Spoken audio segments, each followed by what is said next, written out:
I was like, yes, what are we made out of? What is the universe made out of? How am I different than a table? How am I similar with a table?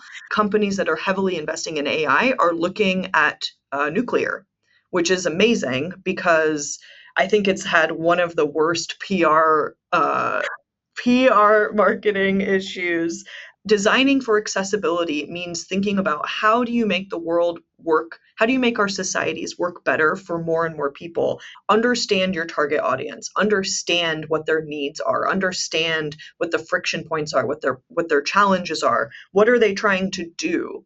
And then look at AI as a tool, as potentially one tool that you may or may not use in the creation of a solution to that problem. I think AI is a really, really great design brainstorm partner.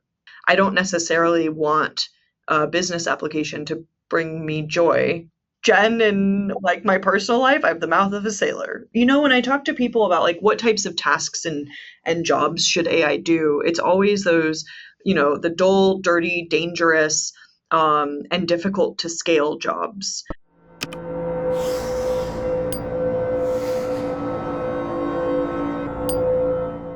Hello, very excited to be here. Hello, lovely humans, to our audience. My name is Jen. I sometimes go by the online handle of Jen Foxbot. I do a lot of different things. Generally, I make things and teach other people how to make things. In the last couple of years, I have been focusing on human AI interaction at Microsoft. Awesome. Well, it's really excited to have you here, Jen. I know we've worked together in the past and a lot of things on the maker space. So you're definitely someone I was very excited to get on this podcast. And one of the things that really made me want to get you on is you care a lot about educating people, about teaching people. You seem to be very kind of people focused. So you've got like on your Instagram channel, you're kind of teaching math and physics. So what kind of got you into this idea of educating people? Why is it such a passion for you? That's a really great question. So when I got to college, I really wanted to be a cosmologist because I wanted to understand the fundamental building blocks of the universe. So what you have in cosmology is, physicists studying things like dark matter or dark energy. So it's different it's kind of like a combination of astronomy plus particle physics. And I was like, yes, what are we made out of? What is the universe made out of? How am I different than a table? How am I similar with a table? And so I pursued a physics degree. I worked in a dark matter lab, which was super fascinating. And also during my time, the BP oil spill happened, and I started learning a lot about climate change. And in 2010, this is, we weren't we were still calling it global warming. We weren't really talking about it as a society as we are today. And at that point, scientists were estimating that the tipping point was, could be as early as 2012. And that was a big yikes moment for me. The other kind of thread that was happening around that time is to do anything in physics, at least what I wanted to do, you need a PhD. And so I was looking in experimental physics that could take as much as 10 years. So I was having this internal monologue of like, well, why am I pursuing this? Is this the best use of my skills and time? And what I ultimately decided was that because I am really passionate about climate and social justice, or environmental and social justice, that I wanted to switch to engineering to work on problems related to climate change. And specifically around technology. So that's ultimately what I decided to do for graduate school.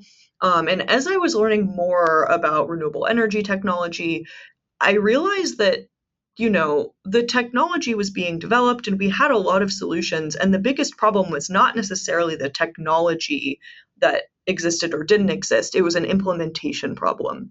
And that's really a people problem, right? And that's when I realized that educating people about renewable energy technology, about electronics, about math and science was really an area that I could have the most impact and make the most contributions to helping to mitigate climate change. So that kind of peeled back the onion a little bit for me to ask, like, what is really the root problem here and how can I best use my skills to make a difference?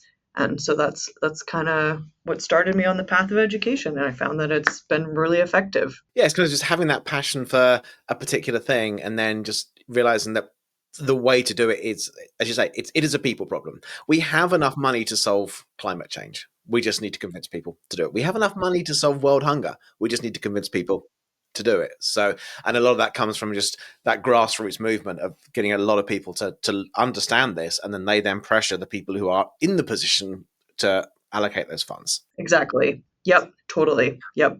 Awesome. So obviously you moved into the technology space and now you're focusing on AI. And I love the fact your title right here says human AI interaction. The team you're on at Microsoft is called Core AI. So this is a new team, isn't it? So can you just tell me a little bit about this team?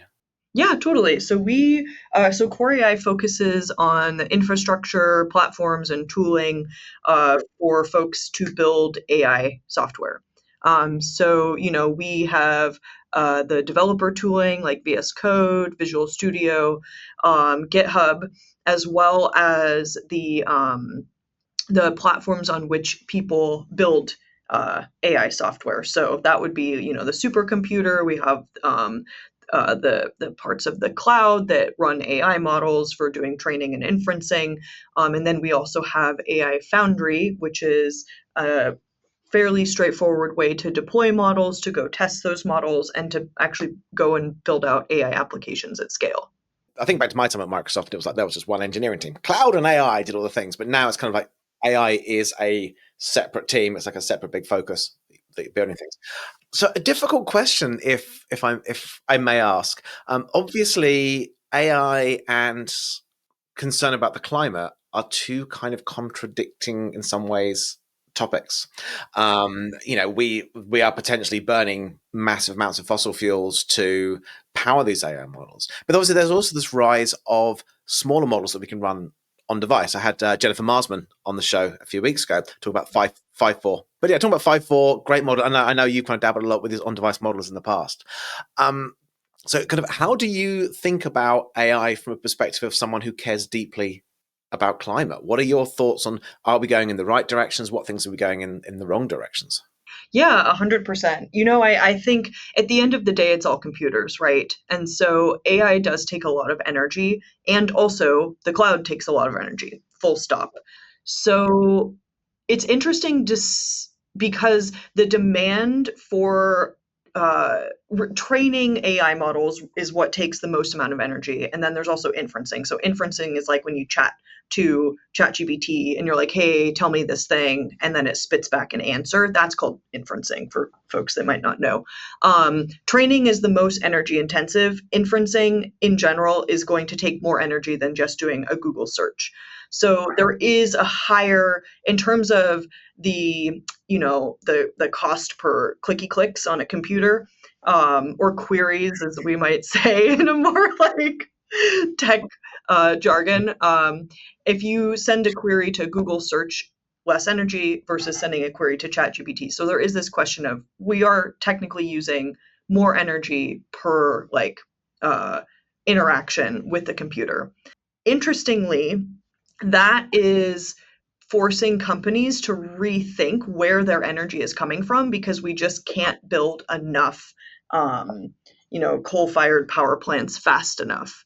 So, and actually, these days, renewable energy power plants are cheaper and faster to build. So I believe last year, 70 or 80% of all power plants were either solar or wind that were built in the United States, because the technology is, yeah, it's amazing. So it's one of those situations where like the free market is finally starting to catch up. It makes sense because the more fossil fuels we use, the more expensive it is for extraction, et cetera, et cetera. So the technology is definitely becoming, renewable energy tech is more cost viable.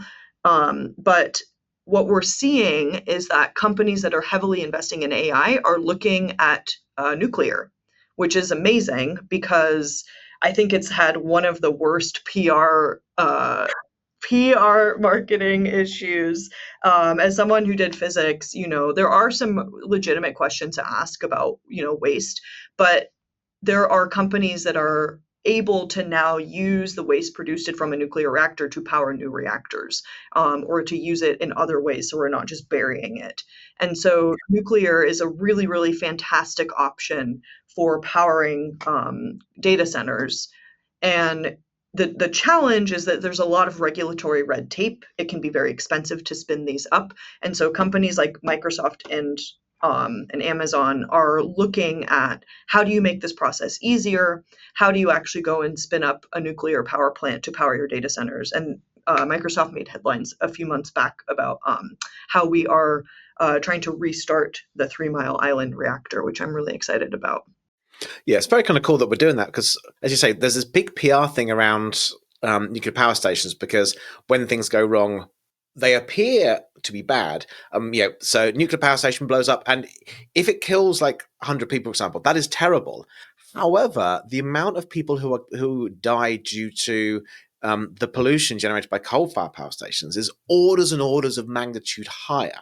So obviously, every death is a shame. So in some ways, nuclear is a darn sight safer. Totally. And if you look at the disasters from nuclear power plants, there actually aren't that many people that have died in them. Like I think not Hiroshima, but Chernobyl was really the only one that directly caused deaths. And when you look at, like the BP oil spill, I think like 20 or 30 people died in that explosion. And those happen with way more frequency.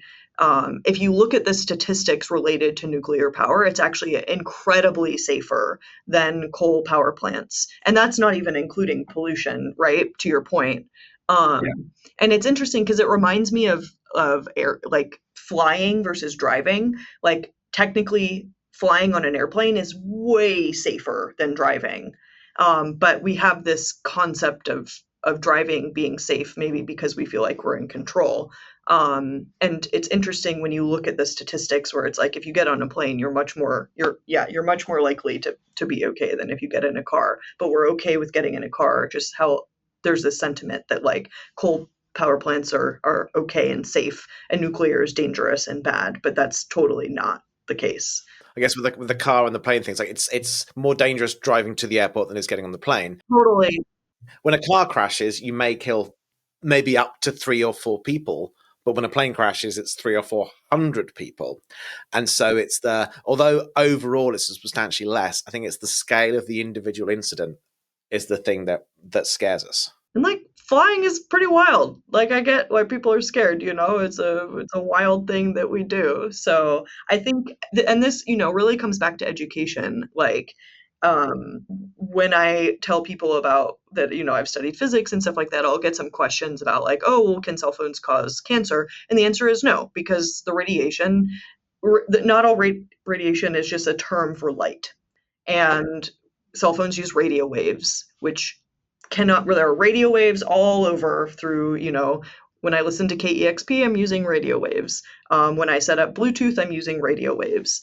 When I chat on the phone, I'm using radio waves. And so there's this fundamental challenge when it comes to educating people about these concepts when it might use scary words like radiation or nuclear. It's like, well, what does that actually mean? What should we be concerned about and what should we not be concerned about? And, we also are starting to have this conversation about AI too. I guess kind of carrying on with that, your interest in human AI interaction. Obviously, AI is famous for telling good things, but also telling you bad things. You can go and ask an AI, will my cell phone kill me? And depending on which Google pages it's gathers information from, it could have been fed by misinformation. So why are you so interested in human AI interaction? What kind of got you into how AI can help humans in different situations? So I've always viewed AI as a tool, right? All technology is a tool to allow us to solve problems, to accomplish our goals. And a lot of times what I see in the tech industry, and I speak as somebody who gets also really excited about technology, but sometimes we forget that we are building these tools, that number one, that they are tools, and number two, that they are for people. Sometimes we get really excited about the development of a particular technology and lose sight of the fact that we are building them for people as a tool to do things. And so that's really what drew me to the concept of human AI interaction, is to really take a step back and ask, how do we want to interact with computers? Because all of the things that we might take for granted today, the keyboard, mouse, these input devices, screen, printer, output devices, these are all made up, right? At some point, humans invented these based on the existing technology, based on, our socioeconomic ideas and our values, the assumptions about the world, our worldviews, all of those have impacted the ways in which we interact with computers. And with AI, we have the opportunity to really rethink those assumptions, to create new ways of interacting with computers that are more natural, more fun, easier to use, more accessible. So I did a lot of work on voice last year because I was like, yes, finally, there are technologies that exist that allow us to talk to the computer. And I think, you're not always going to want to talk to your computer. I think that there are very key scenarios, like when you're driving, or if you're in a workflow and you don't want to be interrupted, you just want to like ask a question, like you might like shout a question at a colleague as you're debugging, but in this case, you might not have to interrupt their workflow. There's lots of different scenarios where you'd want to talk to the computer. And also, it is a huge accessibility win because right now the tools for dictation and things like that are insufficient. So, really rethinking what do we want to build and then asking how do we go build it is a really fundamental question. And that's how I like to approach building new types of technologies. So rather than thinking from the bottom up of, hey, I've got a cool AI thing that does this, I want to build something, what problems can I solve with it? You're thinking, right, here are the problems I've got, and then this is how I can apply AI to those problems. I mean, voice is quite an interesting one. A lot of us use voice all the time to interact with AIs. We have the I'm not going to say the words out loud because the devices might kick off, but we have these, hey thingy, tell me whatever, and it's kind of started to get natural in our workflows. Like I say, because we can't always physically interact. I can't get my phone out and type an item into my shopping list when my hands are covered in food because I'm cooking something and I realize I've just run out of this. It's, hey device, add this to my shopping list. And so, but obviously that's a sort of, I don't want to say situational disability, but I guess in some ways it is, because Microsoft has this accessibility framework, don't they? This idea of you have your permanent disabilities. If I didn't have hands, for example, that would be a permanent disability, so I wouldn't be able to type on the keyboard. And then we have the temporary disabilities. I've fallen over, I've broken my arms, they're in casts, so I can't type. And then we have the situational disabilities. I'm carrying a child, I've got my hands covered in food.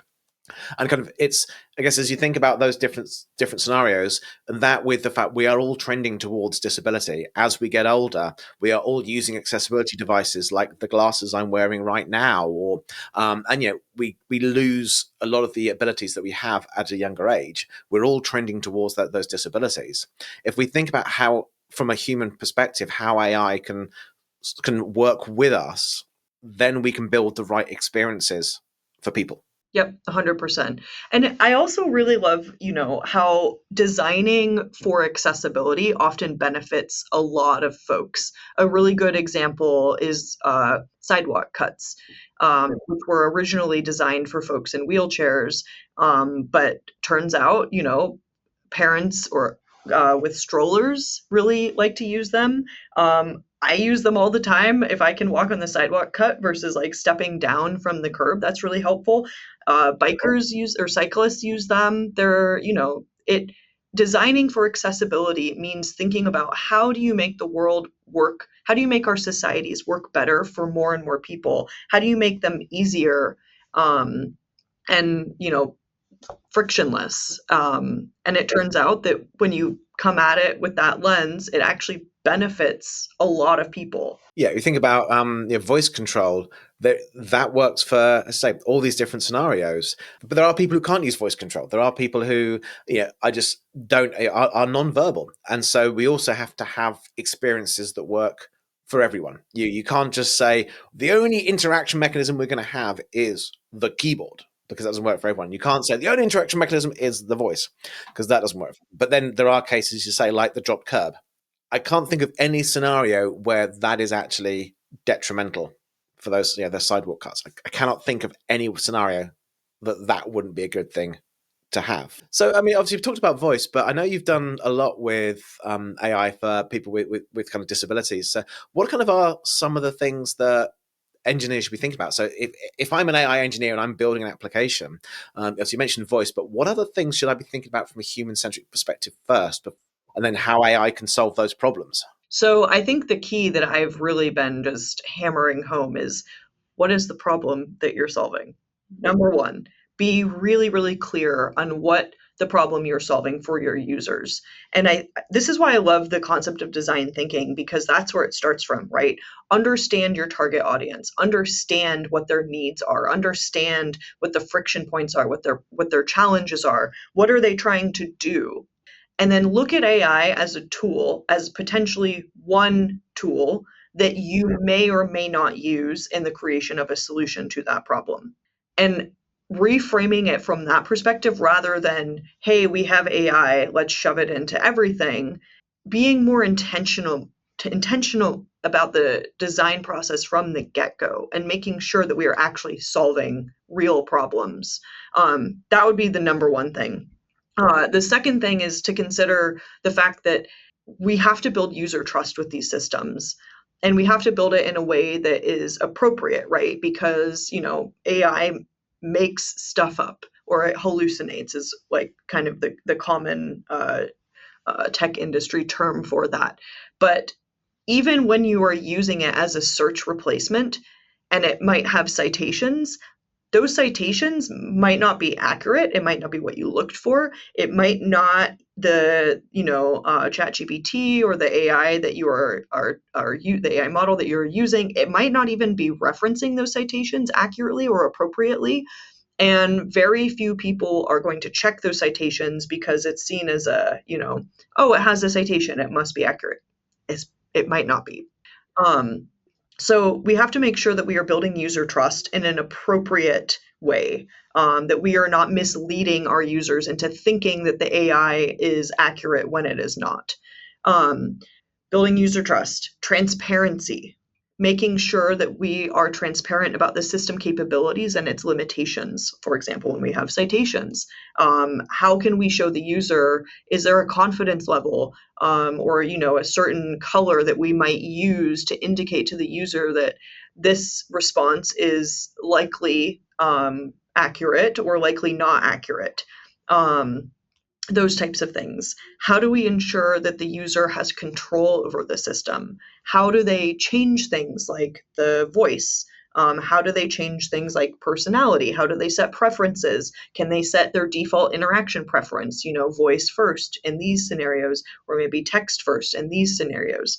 And then, of course, how do we maintain user privacy and security, which is really big open question. But it's really, really important that we adhere to those principles of transparency, control, and privacy because, well, yeah, we're building these for people, right? And with privacy, making sure that we are transparent about what is private and what is shared, and how do you have control over those things. So, how much can AI help with a lot of these things? So, I had a guy on earlier on, Jason Arbon, and he was talking about how AI is really, really good to build for building user personas. And so, as part of testing, he'll actually go to an AI and say, "Hey, I've got this. Define me a whole of user personas that can evaluate this." So, as you're thinking about this kind of this very much as human centric design, can AI kind of help with that? Can it help with iterating on the problem? Can it help with then thinking about how you're going to solve that problem? And then can it help with evaluating the outputs? Can it help? Can you ask an AI to tell me whether this output of the AI is trustworthy, whether these citations are made up? Is there a lot of support AI can do to help AI? We'll talk about who watches the watchman. Can the AI watch the AI? Or does a lot of this have to be driven by a human? Because as we think about the level of trust of the AI that we're using to build our system, we also can't trust the AI that's validating the system from the outside. Yeah, I think AI is a really, really great design brainstorm partner. I think especially in those early phases where you're really uncertain about what exactly you're trying to build or how you're going to approach it, what might some of those potential solutions be. I love bad idea brainstorms. Um, Ideating over potential solutions is a great application of AI. And also, at some point, you need to bring in real users. You need to bring in real people because we cannot assume that AI is a representative model of a real user, full stop. The AI has been trained on very specific data on the internet, and that does not capture the full spectrum of the human experience. It does not capture how we engage in real life, which is very, very different than on the internet, right? It also does not capture the full breadth of humans. Not everybody uses Reddit. There's a certain, persona, there's a certain type of person that uses Reddit. People use it in different ways. And are these AI systems, they don't necessarily understand the nuances of different types of people. They're also not human. So using it as a brainstorming partner, as kind of this like initial help me think through this problem, fantastic. But you need to get to a certain point where you give actual humans your product for feedback, for validation, and make sure that they are part of the design process. Yeah, because your product's got to be usable. Yeah, There's been this idea for years of that, don't make me think, and the classic book on building websites. It's is it intuitive to me as a human, which an AI may not necessarily be able to do? And then how does it make me feel as well? There's a lot of a kind of some potential emotional attachment to the applications that we interact with. I like this one, I don't like this one, and you can't really get that kind of sense of feeling of happiness from an AI. totally. Yeah. Because, yeah, like what does it mean to have something that brings you joy? It's really hard to quantify, and it depends on context. And also like people are going to want different applications to do and make them feel different things. I don't necessarily want a business application to bring me joy. I mean, maybe that's like an interesting thought, actually. I think one time you wanted to bring you joy, isn't it? Right? Yeah, maybe I do actually. But I would want, I'd probably want a work assistant, a work AI assistant to act differently than a personal assistant. Just like how, you know, we we bring different selves to work and personal lives. We interact with people in different ways depending on the context, and I think that that's really important. It's not to say that like we are different people. It's that we modify our behavior to meet the situation appropriately. I like to joke that when I teach, I put on my teacher hat and I try really hard to not swear. I try. But like Jen in like my personal life, I have the mouth of a sailor. So, those types of things, AI doesn't necessarily cannot necessarily give appropriate feedback on that, at least, through the whole design process. Even if it got to the point where an AI could, the amount of work you have to do as a human to tell it what you actually wanted. Let's go talk to a person. Does it bring you joy? Yes, rather than you are an AI that's designed to turn out whether an application brings you joy and all that. And yeah, there's a certain amount of sometimes it's that natural instinctive human reaction that you can't program an AI to do this. I really like my North Star, and I'm showing my sci-fi bias here, but my North Star is the Star Trek computer because it's all about connecting people, right? The computer is in the background. It's not about the technology. It's about how the computer can allow the characters to interact with each other and to accomplish their jobs. So it's kind of that ubiquitous computing. It's there, computer, where is this person? They're on this deck. Or it's there in the background. It's not invasive, and they've got a way to interact. It's voice controlled, obviously, which is a very human thing. Hence the rather amusing scene from was it Star Trek V: A Voyage Home, where was it Scotty sits down. Hello, computer. Hello, computer. And gets given a mouse and then picks up the mouse and starts talking into the mouse. Hello, computer. Because he's so used to the voice interface and doesn't really understand, well, maybe not understands the wrong word, but it's not used to keyboard and mouse. It's just got this very, because the technology is kind of so far advanced that as humans, we converse all the time. And so he's got used to conversing with the computer. It's there, it's ubiquitous. Yep, it's a natural mode of human interaction that most of us learn by the time we're 3 years old, right? It's a skill that we already have versus a skill that we have to learn. We have to learn how to type. We have to learn how to use a mouse. We've already learned how to chat with each other, hopefully. Yeah, and I guess anyone who's worked with a non-technical, especially elderly parents, elderly family members who are non-technical, trying to teach them this is how you click on a button. Yeah, don't just click on a button. I don't know what that means. You know, that you see these jokes which are based on kind of really reality of people actually trying to press the screen to touch the button because they were told to touch the button, and it's like they don't understand, don't know, they're not native to this concept of if I move this thing on my desk, there's a little arrow on the screen moves around, and I have to move the thing on my desk so the arrow lines up with it. Then I have to press a button on the thing on my desk to make the button on the screen do things. It's not intuitive. Whereas voice is intuitive. I mean, I've seen this with my parents. You know, they've always been reasonably okay with technology, but they still struggle with some of the UI experiences. But I bought them a voice assistant, and it just works. You know, for a certain degree, it just works because they're not always perfect. But they understand the communication mechanism. They understand how to interact with this device because you should say we learn how to do this when we're kind of 2-3 years old, built in through many, many, many generations of human evolution. so I guess that's kind of good advice for engineers is, as you say, think about the different modes of interaction. We don't have to have a screen and a printer as output and a keyboard and a mouse as input. What is the right thing for a human? Yeah, exactly. Voice is kind of one of those things. You know, it's like having a little smart thing in your ear. You talk to it and it gives you responses. That's natural to us, We do it all the time. And it's also really fun. Brings me joy. which is what you want. You want joy in life, yeah. Yeah. Awesome, cool. And I know you've also been doing some work with under-resourced groups like non-profits and things like that. So, how are you finding AI is helping when working with kind of under-resourced groups? What kind of ways can it help you when you don't have the access that you need, or you don't have the funding that you need to solve some of what are unfortunately society's biggest problems? They're kind of being solved by some of society's most under-resourced groups.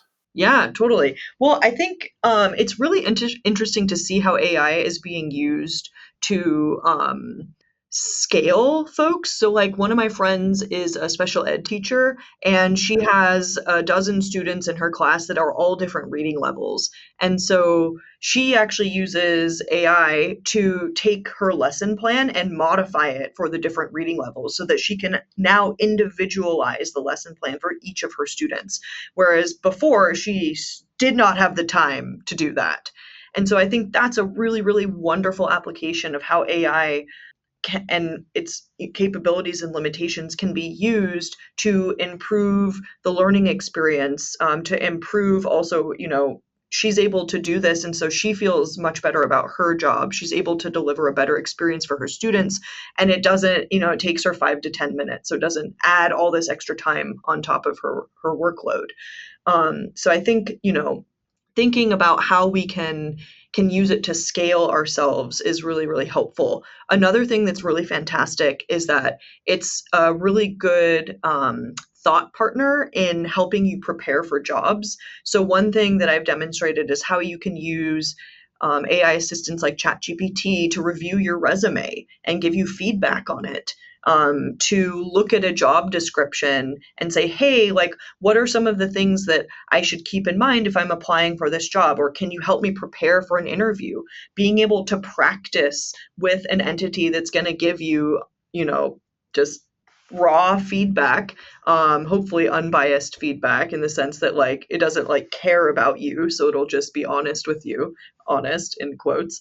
Um, but using it for those types of things, if folks don't have access to certain knowledge or information, and sometimes it can be difficult to find via search, just being able to ask questions about, what is it like to work in tech? And then, again, kind of going and looking at those citations or looking at those references and using that kind of how we use Wikipedia as we like click through different topics, use those references from Copilot or from ChatGPT as sources for more information and places to learn more.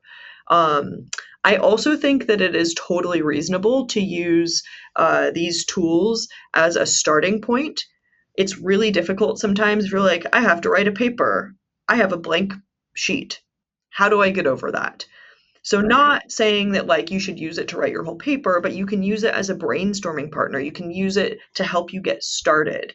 Um, just full disclosure, anything that is AI generated, the human needs to review it because it'll do some weird stuff in there sometimes and you gotta look at it. And also you want to develop your own writing style, right? And then of course the AI assistants for coding are really, really incredible. They have been trained on a lot of this data. They are really, really helpful collaborators to allow people that have never done coding before to learn software, to create software. Would highly recommend checking out the GitHub Copilot, also the VS Code Copilot, and then Cursor, which is a pretty much like identical to VS Code, has some really cool AI assistant tooling, including inline capabilities. So you can ask questions as you're writing a program file, and it can give you answers, it can write code for you, it can really just accelerate that process. So I think it's a really interesting tool to make um, uh, learning skills a little bit more accessible, but you kind of have to learn how to use it in a way that um, viewing it as a collaborator. That's why I like the concept of co-pilot, right? It's not doing it for you necessarily, but it is a helper that can make things a little bit easier as you're learning these things. Yeah, I've heard it described as an enthusiastic intern. So willing to help doesn't always get it right, which is kind of, I guess there's kind of irony there, isn't it? That the AI can help you learn, but you have to learn how to use the AI first. The AI can help you learn. So it's kind of, you almost need that AI to teach you how to use the AI so you can use the AI to learn how to do things. Yep. Which you can ask it to do, and it's pretty good. Yeah. Yeah, ask ChatGPT, how do I use you? And get some good answers out. You do. Yeah. So I love the way you talk about scale as well. So especially that first story, that kind of really resonates with me. So my wife's a teacher. She has skills in special education. And one, for some bizarre reason, pretty much most countries in the world seem to think that teachers don't need resources. Funny, I know, right? It's like one of the most important jobs. It's fine. As you say, in the top of most important jobs. And it's up there as well with the most stressful jobs. I think nursing's number one, teachers are number two. And a lot of it is because that responsibility is on you in a very under-resourced fashion. So there's this expectation for differentiated learning.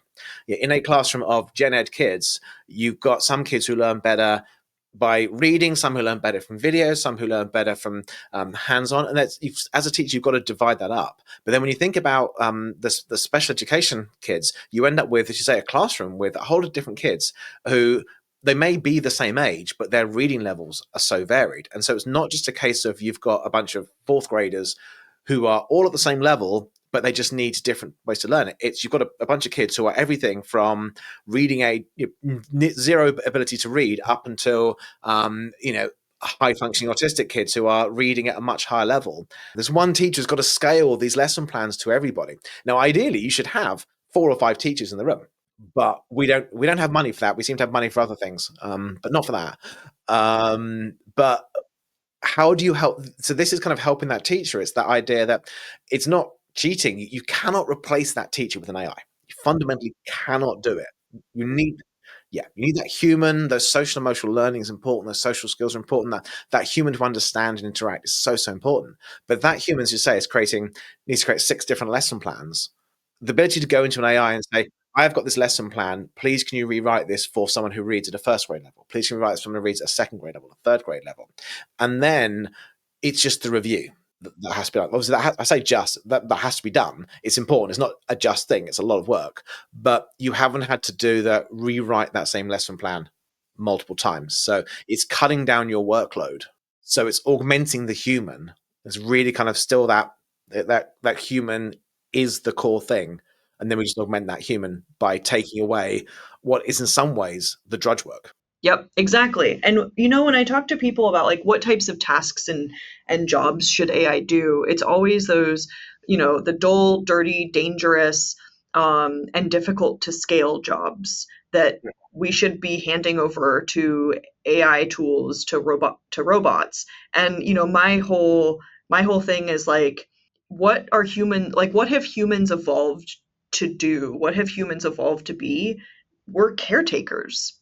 Like, if you look at human history, like that has been our role. And I think that it's a really interesting when you think about what jobs should people do and what jobs should AI and robots do. People should be interacting with people. right? And so the ways in which we design these tools should be facilitating that and enabling that.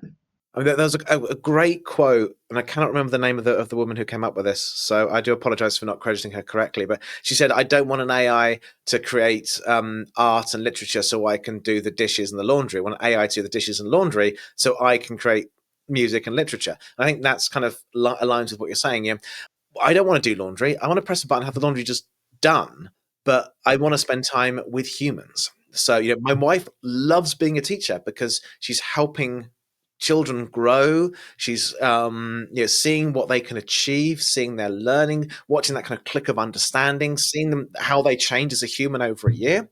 She loves that. She was more than happy to invest her time in that. Never wants to unload a dishwasher ever again in her life. And this nonsensical idea that AI is going to replace education. No, AI should be replacing emptying the dishwasher. Humans should be doing education. And as you say, we are caretakers. We are caretakers of each other. AI can help and support in medicine, but will never have a bedside manner. Totally. Yeah. It can help triage, it can collect diagnostic data, it can, proactively reach out to a doctor or a physician or a nurse on your behalf and just be like, "Hey, these are the symptoms." I fully admit sometimes when I go in to describe my symptoms to like a PT or something, I'm like, I have to recollect like all of these different scenarios. And it took me 3 months to remember to mention something to my PT. I'm like, oh, wait, this is important. And AI can really, really help with that. But it is not going to be helpful in the sense of like replacing that visit with the doctor or the PT.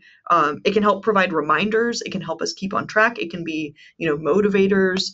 It can help us accomplish our goals, but it is not going to be able to replace those goals. Yeah, it's not going to hold your hand when you're scared. It's not going to, hold a child when it's crying at night. It's not going to make you feel loved. It's not going to bring the same joy that you get when you see a person. I was really excited to see you again today, and just that joy you feel when I saw your face pop up on screen. AI can't recreate those human connections, but it can help us find time to connect. It can help us build these tools where we can have these conversations. It can help with all that. I think the same applies with coding. You mentioned how AI can support us as engineers. It can do the drudge work. It can help write this code, but it can't can't tell us what we should write. It can't help us bring the joy to those experiences. Right now we have like app-based computing where we have to use all these different apps to accomplish the goal. And AI can help us get to a point where we have goal-oriented computing, where we have a specific task or goal in mind, and the AI can help us to get there in a way that allows us to stay within our workflow, do it as efficiently as possible with the least amount of friction. And it is really interesting too because there's research that shows that people that view AI as a companion or use AI as a companion are actually more lonely than the folks that don't, that just use it as a pure tool.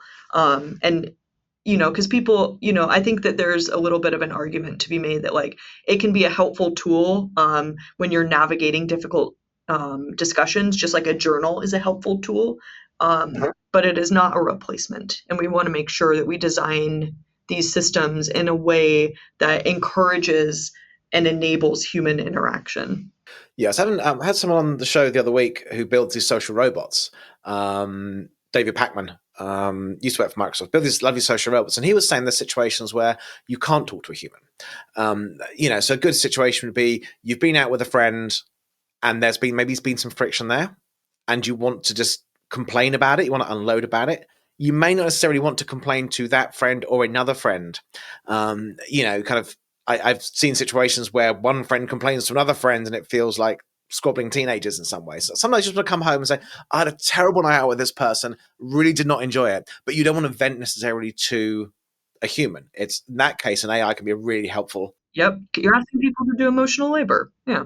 So instead, you're just getting the AI to do it, and then that way you save the joyful moments for the human time, and that can never be replaced. Yeah, and I think like there is something to be said about learning how to have difficult conversations with people, and those are skills that we need to learn. You can learn them. I love the Nonviolent Communication book. It's a book that Satya Nadella recommends everybody read, and I would plus one that. But it takes practice, and then you have to sit down and read the book. You have to have time. Hopefully your brain can um, it requires your brain to be able to understand information presented in that way. But I found that and it can be really difficult when you're first getting started to practice because you have to actively think about it. So the way that I practiced was to journal. But a really great way to practice learning these skills and how to have conversations about the needs that you have and how to make requests of people is and understand your feelings, because sometimes it's not obvious. We're not always taught the skills to recognize the actual feelings that we have. There's more than just like sadness, anger, and happiness, right? We are complex and squishy beings, and that's beautiful and also difficult. But yeah, you can use AI as a tool to help you work through these things. And if you give it the nonviolent communication framework, you can even say, help me practice, like give me some sample discussions where we can talk through this and help me to practice this and learn these skills. And it's not that is a replacement for having those difficult conversations, but it allows you to build new skills and then apply those skills in a way that is effective. And you're not upsetting anyone by building those skills, because if it's not something you can easily practice on a friend if you want to keep that friendship. You're gonna mess up. It's okay to mess up, but if you can, hurt fewer people along the way, that's always better. That is, and I think that is a great place to wrap up. Thank you so much for your time today, Jen. It has been awesome hanging out with you. Oh, this is so fun. I really enjoyed chatting with you, Jim.